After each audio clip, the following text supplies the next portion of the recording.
कहानी की शुरुआत होती है शिन सेडो नाम के एक स्पेशल एजेंट से, जो एक बैंक चोर के पीछे दौड़ रहा था। जैसे ही चोर उसकी पकड़ में आया, सेडो ने तुरंत उसे मौत के घाट उतार दिया। इसी खून के जुर्म में सेडो को 5 साल की जेल हुई और उसे जेल में डालने से पहले वहां के गार्ड्स ने सेडो पर बहुत बुरी तरह अत्याचार किए। असल में ये जेल साउथ कोरिया की सबसे खतरनाक जेलों में से एक थी, जहां सबसे खूंखार अपराधियों को रखा जाता था। साथ ही यहाँ का डायरेक्टर कैदियों के बीच गैर कानूनी रेसलिंग मैचेस करवा के सट्टे का धंधा चलाता था। सेडो ने देखा कि यहाँ कातिलों और गैंगस्टर्स को ऑरेंज यूनिफॉर्म दी गई थी और आम कैदियों को नीली यूनिफॉर्म। अपने पहले दिन सेडो ने सबको गौर से देखकर उनकी कमियों का पता लगाया। ये जानकारी इकट्ठा करके उसने गैर कानूनी रेसलिंग के बारे में किसी से पूछा। तब उसे पता चला कि सिर्फ ऑरेंज यूनिफॉर्म वाले कैदी ही उसमें हिस्सा ले सकते हैं। तब सेडो ने अचानक एक ऑरेंज यूनिफॉर्म वाले कैदी पर हमला करके उसकी हत्या कर दी, ताकि उसे भी एक ऑरेंज यूनिफॉर्म मिल जाए। आखिरकार उसका प्लान कामयाब रहा और चीफ गार्ड ने उसे रेसलिंग में हिस्सा लेने की इजाजत दे दी। ये मैचेस एक गैर कानूनी वेबसाइट पर दिखाए जाते थे, जहां लोगों से पैसा ऐंठने के लिए लोन्स की एड चलती थी। इन मैचेस पर सट्टा लगवा कर जेल का डायरेक्टर और गार्ड्स खूब पैसे छापते थे। बाद में सेडो को ऑरेंज कैदियों के साथ एक कमरे में रखा गया और तब एक गार्ड ने उसे बताया कि इस वक्त जेल का सबसे ताकतवर कैदी ली इनक्यूई है। जेल जाने से पहले इनक्यूई काफी मशहूर अपराधी था, इसलिए सेडो उसके बारे में पहले से जानता था। वहीं दूसरी ओर डायरेक्टर इनक्यूई के साथ बैठा चाय पी रहा था। असल में इनक्यूई लगातार कई टूर्नामेंट जीत चुका था, इसलिए वो डायरेक्टर का खास बन गया था। आखिर इनक्यूई के जरिए डायरेक्टर को लाखों डॉलर्स का मुनाफा हुआ था। डायरेक्टर ने उसे बताया कि इस बार टूर्नामेंट में एक नया कैदी भी लड़ेगा, मगर इनक्यूई को विश्वास था कि वो ही जीतेगा। इसके बाद इनक्यूई वापस अपने कमरे में आया, जहां गार्ड्स उसका हर एक ऑर्डर मानते थे, क्योंकि वो उन सभी का काफी मुनाफा करवाता था। अचानक उसे अपने नाम की चीखें सुनाई दी तो इनक्यूई ने बाहर आकर देखा कि ये तो सेडो की आवाज थी। इनक्यूई ने कहा कि इसे जेल में नहीं, पागल खाने में बंद करो जाके।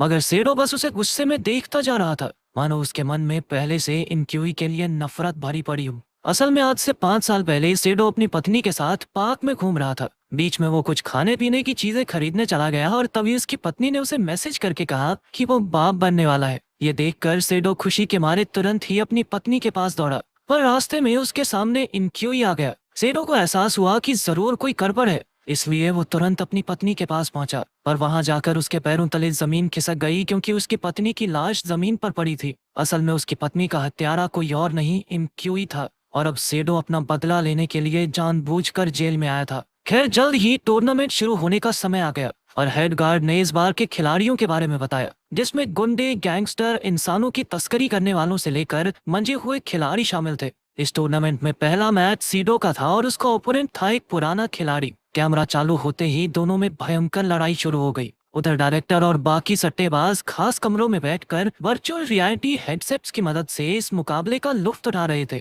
मैच के दौरान सीडो थोड़ा हल्का बढ़ रहा था, पर जल्द ही वो उठ खड़ा हुआ और उसने दोगुने जोश से वापस हमला किया। अब सीडो जीतने ही वाला था कि अचानक इनकोई वहां आकर उसे भड़काने लगा, पर इससे तो सीडो के बदन में आग सी लग गई और वो और मजबूत हो गया। आखिरकार उसने अपने जबरदस्त हमले से अपने ओपोनेंट को धूल चटा दी। इधर डायरेक्टर ने सीडो पर सट्टा लगाया था और उसकी जीत देखकर वो बेहद खुश हुआ। फिर उसने हेड गार्ड को तुरंत दूसरा मैच शुरू करने को कहा, क्योंकि वो और ज्यादा खून खराबा देखना चाहता था। ये मुकाबला इंसानों की तस्करी करने वाले लिम और एक माफिया गैंगस्टर के बीच होने वाला था। जल्द ही मुकाबला शुरू हुआ। लिम तो बिना किसी टेक्निक के सिर्फ जोर के दम पर लड़ता था, जिस वजह से उसका विरोध ही उस पर भारी पड़ने लगा। पर फिर जल्द ही गैंगस्टर थक गया और तब लिम ने मौके पर चौका मारकर उसे हरा दिया। वहीं दूसरी ओर सीडो अपने कमरे में दर्द से करहा रहा था, क्योंकि इस मुकाबले में वो बुरी तरह जख्मी हो गया था। दर्द से जूझते हुए उसे अपनी पत्नी की झलक दिखाई दी और तब उसे कुछ राहत मिली। उधर डायरेक्टर और हेड गार्ड सट्टे से जीती रकम को देखकर खुश हो रहे थे। सीडो की काबिलियत देखकर डायरेक्टर ने उसकी पूरी देखभाल करने का फैसला किया, ताकि वो ऐसे ही मुकाबले जीतता रहे।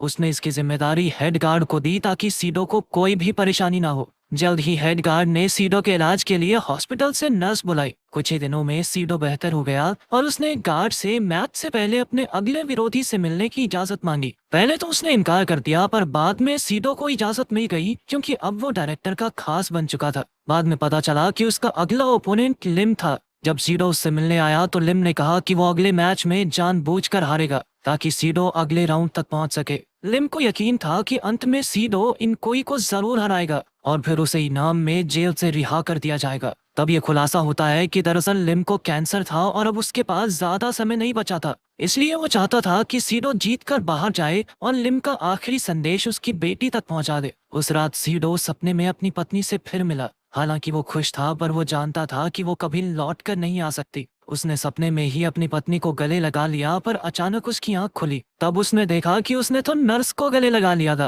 खैर, फिर अगले दिन से सीडो अगले मैच की तैयारी में जुट गया, मगर इनकोई बार बार अनाप शनाप बक कर उसे गुस्सा दिलाता रहा। वो चाहता था कि सीडो उस पर हमला करे, जिसके बाद डायरेक्टर उसे इस मुकाबले से बाहर कर देगा। उसका प्लान कामयाब भी हो रहा था, लेकिन फिर ऐन वक्त पर लिम ने सीडो को शांत करके उसे उनका प्लान याद दिलाया। अब जब भी सीडो इनक्यूई का चेहरा देखता तो उसकी बदले की आग और भड़क उठती। वहीं दूसरी ओर इनक्यूई को पता चला कि सीडो उस औरत का पति है जिसकी उसने हत्या की थी। अब इनक्यूई ने जानबूझकर सीडो को उसकी पत्नी की याद दिलाने का फैसला किया ताकि वो कमजोर पड़कर मुकाबला हार जाए। कुछ दिनों बाद टूर्नामेंट के अगले पड़ाव का समय आ गया और गार्ड्स ने सभी खिलाड़ियों को गर्म पानी में नहाने का मौका दिया। कोई भी इस मौके को छोड़ना नहीं चाहता था, इसलिए सभी खिलाड़ी गर्म पानी में नहाने का मजा उठाने लगे। लेकिन यहाँ भी इनक्यूई ने सीडो की पत्नी के कत्ल के बारे में बात करके उसे दोबारा उकसाने की कोशिश की। इस वजह से सीडो अपना आपा खो बैठा और वो इनक्यूई पर हमला करने ही वाला था, लेकिन उसने जैसे तैसे ऐन वक्त पर खुद को शांत किया।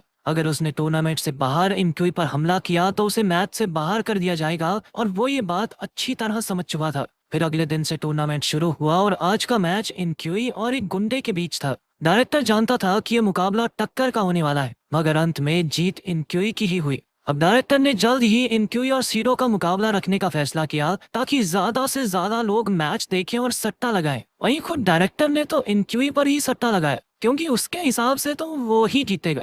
खैर, अब बारी थी अगले मैच की, जिसके खिलाड़ी थे एक जवान गैंग लीडर और एक साइकोपैथ मर्डरर जिसने न जाने कितने लोगों को मार डाला था। जल्द ही उनका मुकाबला शुरू हुआ और शुरू से ही गैंग लीडर अपना दबदबा बनाए हुए था। वो तो अपने ओपोनेंट के हर एक अंग को जख्मी करने की फिराक में था, और उसका ओपोनेंट भी कोई नॉर्मल इंसान नहीं था। उसे जब भी मार पड़ती वो हंसने लगता। आखिरकार साइकोपैथ गैंग लीडर का ध्यान भटकाने में कामयाब रहा और उसे एक जबरदस्त वार से हरा दिया। मैच खत्म होने के बाद गार्ड्स ने इनक्यूई और डायरेक्टर की गाड़ियां तैयार की, क्योंकि उन्हें एक रेस्टोरेंट में खाना खाने जाना था। हालांकि इनक्यूई एक कैदी था, मगर उसे हमेशा खास अहमियत दी जाती थी, क्योंकि उसी की वजह से तो डायरेक्टर माला माल हो गया था। जब वो रेस्टोरेंट जा रहे थे तो इनक्यूई ने डायरेक्टर को सीडो की पत्नी के कत्ल के बारे में बताया। तब यह खुलासा होता है कि सीडो की पत्नी एक कंपनी में काम करती थी और उसे इस कंपनी के गैर कानूनी बिजनेस के बारे में पता चल गया था। सीडो की पत्नी कंपनी का पर्दाफाश न कर दे, इसलिए कंपनी के मालिक ने सीरियल किलर इनक्यूई से सीडो की पत्नी का कत्ल करवा दिया। उस वक्त इनक्यूई नहीं जानता था कि सीडो की पत्नी प्रेग्नेंट है, और बाद में जब उसे पता चला तो उसे बहुत पछतावा भी हुआ था, पर अब वो क्या ही कर सकता था। खैर, खाना खाने के बाद डायरेक्टर ने टूर्नामेंट जारी रखने का हुक्म दिया। अब मुकाबला सेमीफाइनल राउंड में पहुंच गया था, जहां सीडो और लिम आपस में भिड़ने वाले थे। मैच शुरू हुआ और प्लान के मुताबिक लिम जानबूझकर सीडो से हारने लगा, पर गार्ड्स को शक न हो इसलिए लिम को सीडो पर हमला करना पड़ा। लिम का अचानक हमला देखकर सीडो को कुछ समझ नहीं आया और वो भी जोर जोर से वार करने लगा। वहीं दूसरी ओर इनक्यूई और उस साइकोपैथ मर्डरर के बीच सेमीफाइनल का मैच चल रहा था। डायरेक्टर ने जानबूझकर ऐसा किया ताकि फाइनल में सीडो और इनक्यूई का मुकाबला हो। अब फाइनल शुरू होने से पहले डायरेक्टर और हेड गार्ड ने सट्टे की रकम बढ़ा दी, क्योंकि उन्हें यकीन था कि लोग सीडो पर दाव लगाएंगे, मगर खुद वो ये पक्का मान के बैठे थे कि जीत तो इनक्यूई की ही होगी। फाइनल मैच शुरू होने से पहले दोनों खिलाड़ियों को मसाज दी गई ताकि उन्हें आराम मिल जाए। इसके बाद गार्ड्स ने उन्हें फाइनल राउंड के रूल्स समझाए। इस मुकाबले में उन दोनों के पैर जंजीरों से बंधे होंगे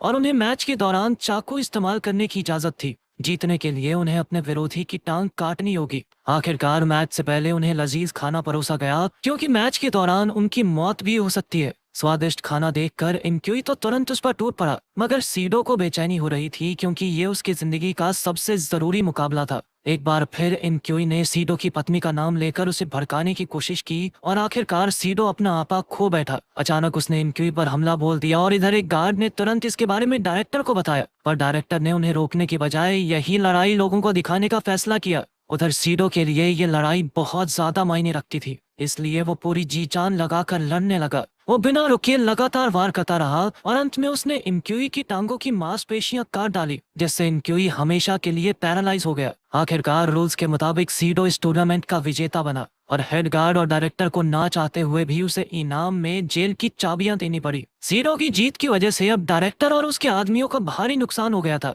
मगर अब वो हाथ मलने के सिवा और कुछ नहीं कर सकते थे। इसके बाद हम कहानी की शुरुआत वाला फ्लैशबैक देखते हैं, जहां सीडो एक पैंट चोरी करके भागते हुए चोर को पकड़ रहा था। तब पता चला कि इस चोर ने ही सीडो को इनक्वी का पता बताया था। आखिरकार वो जानकारी हासिल करके सीडो ने जानबूझकर उस आदमी को मार डाला ताकि वो भी जेल में आ सके। फिर अंत में खुलासा होता है कि असल में जेल का हेड गार्ड कोई और नहीं बल्कि सीडो का बड़ा भाई था। उन्होंने जेल में मिलकर इनक्वी से बदला लेने का प्लान बनाया था। साथ ही हेड गार्ड ने डायरेक्टर की नाक के नीचे से इस गैर कानूनी धंधे के सारे सबूत इकट्ठा कर लिए थे और फिर आखिर में उन्होंने पुलिस को खबर कर दी। अंत में सीडो का बदला पूरा हुआ और डायरेक्टर को जेल जाना पड़ा। अगर वीडियो पसंद आई तो लाइक कर देना, चैनल को सब्सक्राइब कर देना। मिलते हैं अगली वीडियो में।